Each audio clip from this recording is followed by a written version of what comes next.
إن هذا العلم دين فانظروا عمن تأخذون دينكم. السلام علیکم ورحمۃ اللہ وبرکاتہ. یہ ابو الغادی رضی اللہ تعالیٰ والی جو روایت پیش کرتا ہے انہوں نے شہید کیا. اسی روایت میں الفاظ ہیں کہ عثمان تعالیٰ کو ختم کرتے، سب بھی نہیں بلکہ ختم کرتے تھے عمار بن یاسر رضی اللہ تعالیٰ نے. اب دے جس کا جواب. پہلے بنو امیہ کے اور معاویہ رضی اللہ کے بارے میں سوال نہیں کرو، اب عمار بن یاسر رضی اللہ کے بارے میں بھی سوال نہیں کرو، عثمان رضی اللہ کے بارے میں بھی سوال نہیں کرو. کوشچن نمبر 2 ہے مظفر اختر صاحب کا. وہ پوچھ رہے ہیں حضرت عمار بن یاسر رضی اللہ تعالیٰ اور حضرت عثمان رضی اللہ تعالیٰ پہ سب کیوں کر رہے تھے، وجہ کیا تھی، اور کسی پر سب کرنے کے بارے میں قرآن میں کیا حکم ہے؟ دیکھیں یہ جو سوال ہے، ویسے تو اس طرح کے سوال ہم لائیو سیشن میں لیتے نہیں ہیں. میں نے آپ لوگوں کو منع کیا اس حوالے سے، اور جنہیں اس حوالے سے کوئی تحقیق کرنی ہے وہ جہلم تشریف لیں، اور اگر وہ جہلم نہیں آ سکتے لہٰذا ان کے لیے پھر کوئی اتنا بڑا مسئلہ نہیں ہے کہ اسے ایڈریس کیا. جی نیکسٹ. السلام علیکم ورحمۃ اللہ وبرکاتہ. بھائی یہ تمام بھائی پڑھ سکتے ہیں، دیکھ سکتے ہیں کہ عمار بن یاسر رضی اللہ تعالیٰ عنہ کے بارے میں آتا ہے کہ انہوں نے عثمان رضی اللہ تعالیٰ عنہ کو شتم کیا، سب بھی نہیں بلکہ شتم کیا. اب اہل سنت کا شروع سے منہج یہ تھا کہ وہ صحابہ کرام کے آپس کے معاملات میں جو ہے وہ اپنی زبان کو نہیں چلاتے تھے، اور کہتے تھے کہ ہمارا اس معاملات میں ہمارے لیے کوئی حجت نہیں. مشاجرت صحابہ کے اختلافات میں ہمیں اختیار نہیں ہے زبان چلانے کی. اب یہ انجینئر جو ہے اب جواب دینے سے فرار ہو گیا جب سائل نے سوال کر لیا کہ عمار بن یاسر رضی اللہ تعالیٰ عنہ کیوں عثمان رضی اللہ تعالیٰ عنہ کو سب کرتے، تو اس نے تو صرف سب بھی پوچھا نا، ورنہ یہ صرف یہاں شتم کے الفاظ بھی دیکھ سکتے ہیں.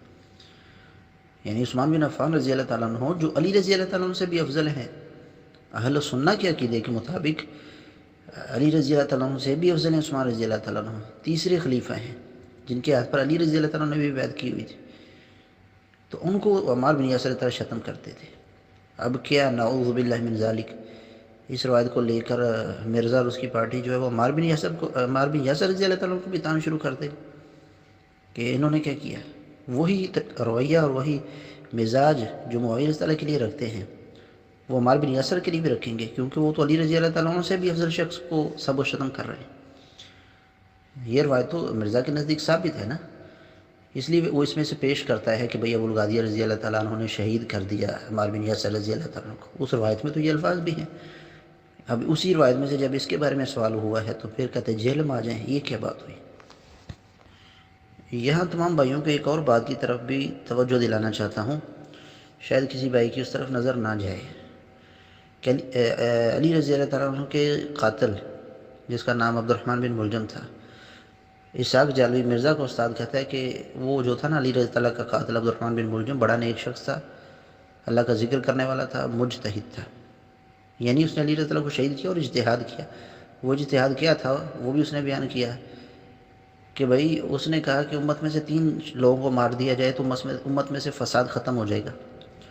ایک عمر بن عاص رضی اللہ تعالیٰ عنہ کو، ایک معاویہ رضی اللہ تعالیٰ عنہ کو، ایک علی رضی اللہ تعالیٰ عنہ کو. یعنی ایسا شخص جو علی رضی اللہ تعالیٰ عنہ کو فسادی اور فتنہ باز کہے اور کہے کہ اس کو مار دیں تو امت میں سے فساد ختم ہو جائے گا، وہ تو مرزا کے استاد اسحاق جعلوی کے نزدیک جو ہے وہ مجتہد اور نیک انسان ہو. لیکن یہاں پر ابو الغادی رضی اللہ تعالیٰ عنہ اگر بقول مرزا کی پیش کردہ روایت کے جس کو مرزا صحیح مانتا ہے، ہم اس کے صحیح مانتے ہوئے مرزا کے صحیح مانتے ہوئے جواب دے رہے، تو یہاں پر یعنی ابو الغادی رضی اللہ تعالیٰ عنہ صحابی جو ہے وہ عثمان رضی اللہ تعالیٰ عنہ کے دفاع میں عثمان رضی اللہ عنہ کو سب و شتم کرنے کی وجہ سے اگر شہید کر دیں عمار بن یاسر رضی اللہ تعالیٰ عنہ کو، یہاں تو بڑا شور شرابہ ہے، یہاں تو بہت ان کو تو جہنمی بنا دی نا، بہت شور شرابہ ہے. لیکن وہاں پر عبد الرحمن بن ملجم نے کیوں علی رضی اللہ کو شہید کیا؟ مرزا کے استاد اسحاق جعلوی کی پیش کردہ روایت کے مطابق اس لیے شہید کیا، اس نے کہا کہ اس نے نہروان کی جنگ میں، یعنی علی رضی اللہ تعالیٰ عنہ نے نہروان کی جنگ میں ہمارے نیک لوگوں کو شہید کیا ہے. یعنی ایک خارجی عبد الرحمن بن ملجم اپنے آباء و اجداد خارجیوں کا بدلہ، پوری امت جانتی ہے کہ نہروان میں علی رضی اللہ کی جنگ خارجیوں سے تھی، کسی اہل ایمان سے نہیں تھی.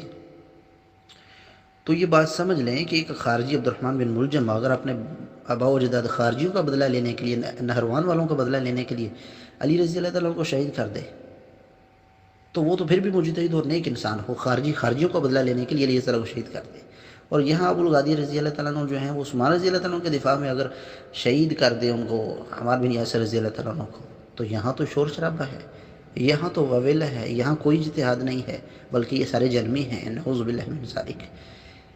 اب اسحاق جعلوی ناسبی کیوں نہیں ہوا؟ علی رضی اللہ کے قاتل کو اچھا بھی کہہ رہا ہے، نیک بھی کہہ رہا ہے، وہاں تو حسین رضی اللہ کا قتل جو ہے وہ یزید پر ڈال دو۔ حالانکہ صحیح بخاری میں لکھا ہے کہ حسین رضی اللہ کے قاتل جو تھے وہ عراقی تھے۔ جواد نقوی شیعوں کا ذاکر خود مان چکا کہ وہ اپنے ہی کوفی شیعہ تھے۔ وہاں پر یعنی علی رضی اللہ کے بیٹے حسین رضی اللہ تعالیٰ عنہ کے قتل کو کسی اور پر ڈال کر پھر اس پر لعنتیں کی جاتی ہیں، اور کوئی یزید کا نام لے لے تو وہ ناسبی ہو جاتا ہے۔ یہاں ڈائریکٹ علی رضی اللہ تعالیٰ عنہ کے قاتل کو نیک کہنا اور مجتہد کہنا، یہاں اسحاق جعلوی ناسبی نہیں ہوا۔ تو اس لیے ہم کہتے ہیں کہ مرزا اور یہ پارٹی جو بھی ہے یہ سارے اہل بیت کی محبت کے جھوٹے دعوے دار ہیں۔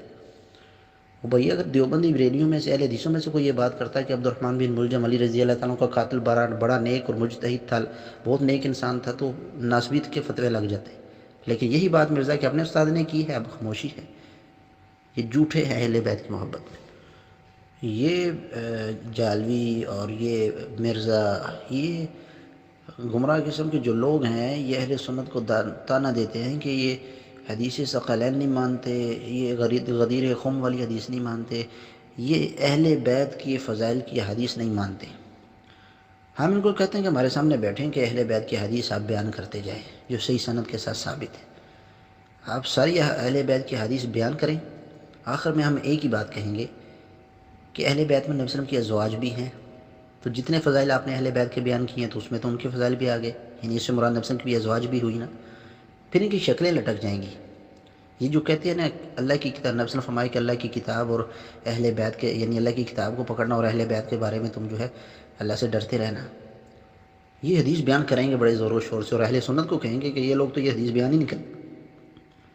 ہم کہتے ہیں جب یہ حدیث بیان کرتے ہو تو اس میں تو نبی صلی اللہ علیہ وسلم کی ازواج بھی ہیں، پھر ان کی شکلیں لٹک جاتی ہیں۔ یہ کیا معیار ہے کہ اہل بیت میں سے بعض اہل بیت کا انکار کر دینا اور کہنا کہ میں اہل بیت کی محبت کا دعوے دار ہوں؟ رسول اللہ کی 4 بیٹیوں میں سے 3 کے منکر وہ ہمیں تانے دیتے ہیں کہ ہم اہل بیت کو نہیں مانتے۔ ظالمہ تم تو خود رسول اللہ کی 4 میں سے 3 بیٹیوں کے منکر ہو۔ اہل بیت میں سے نبی صلی اللہ علیہ وسلم کی بیویاں جو قرآنی حکم کے مطابق اولین اہل بیت ہیں ان کے تم منکر ہو، اور ہمیں کہتے ہو کہ ہم اہل بیت کی فضیلت نہیں مانتے اور اہل بیت کے فضائل کی حدیث نہیں مانتے۔ یہ منافقانہ پالیسی ہے ان کی۔ جب بھی کہیں کہ اہل بیت کی فضیلت تو ہم تو مانتے ہیں بھائی، کرو بیان اہل بیت کی فضیلت۔ بس ایک ہی جملہ کہنا ہے کہ جتنی آپ نے اہل بیت کی فضیلت بیان کی ہے اس کے اولین مصداق نبی صلی اللہ علیہ وسلم کی ازواج ہیں، پھر ان کی شکلیں دیکھو، چاہے مرزا ہو چاہے اس کی پارٹی ہو، پھر خود تو نبی صلی اللہ علیہ وسلم کی زوجہ ام المؤمنین عائشہ رضی اللہ عنہ کو ظالم کا مرزا نے، تو یہ اہل بیت سے محبت ہے؟ عقیل بن ابی طالب اہل علی رضی اللہ کے بھائی کو جو ہے وہ مال کا حریص اور لالچی کا ہے، مال بیچ کر کھا گیا، مکان بیچ کر کھا گیا، یہ اہل بیت کی محبت ہے؟